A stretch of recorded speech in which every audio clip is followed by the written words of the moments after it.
What's going on, guys? Moniz here. If you're up for a brand new device and you're looking at an Android smartphone, and if you want something that's very small and easy to hold, there's not a lot of great options out there. The category average right now is around 5.7 inches.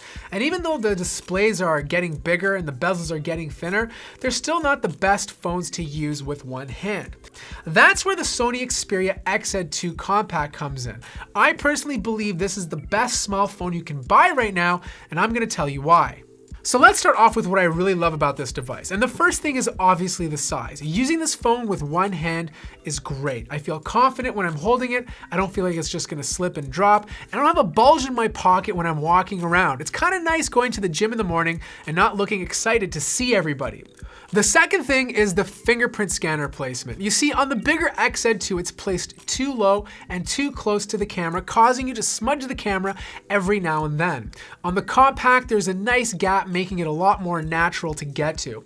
Also, it's a better spot than previous Sony devices where they had it on the right-hand side. I just found it very awkward if you're trying to get to it using your left hand.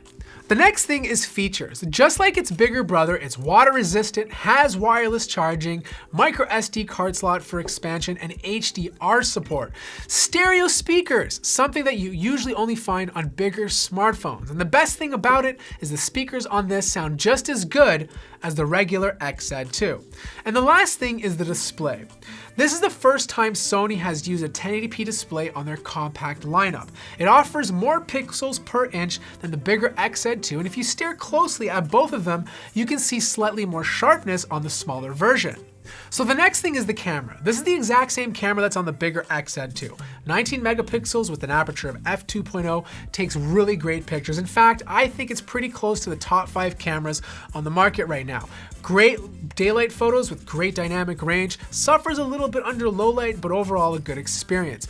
Much different from the older days of Sony phones where it'd overheat after 5 minutes or cause the battery to drain. Video is great too at 4K, which can shoot in HDR. This is a first on a smartphone, and the difference is absolutely noticeable.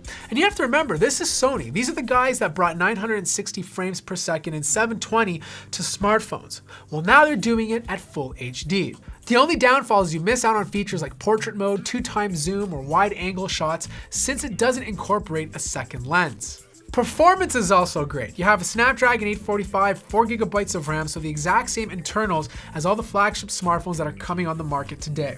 The software is also great, running the latest version of Android. And the great thing about Sony is, even though they have their own UI on top of Android, it's not overbearing. A lot of stock still shines through, making the experience great. I've had zero issues with lag, and this phone runs nice and smooth.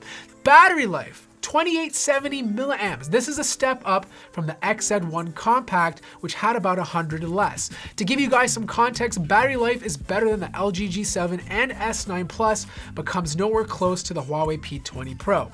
Now let's talk about some of the things that I don't like. And since we're on the topic of battery, there's a couple of things you don't get, like wireless charging and no quick charging brick in the box. Wireless charging is not a big deal for me, but it might be for you. But not having a quick charging brick in the box with a smartphone that costs $700 Canadian is treason in my books. And the last two things is no headphone jack, which I totally think they could have put one. I mean, this phone is pretty thick, which gives it a lot of space on the bottom of the device to put a headphone jack. And the other thing is the design. I think it's a beautiful phone, but you are losing out on having a glass back, which might make it feel a little bit cheap to some people. Now, the upside to this is you do get better durability. And I also encountered one error when I was using the phone. I couldn't tether with this device. Every time I tried, I'd get an error. Now, this could be because this is a demo unit and it's not using the final retail firmware. I'm curious to anybody else out there who has this phone if they have the same issue as me, because I want to know if it's isolated or widespread.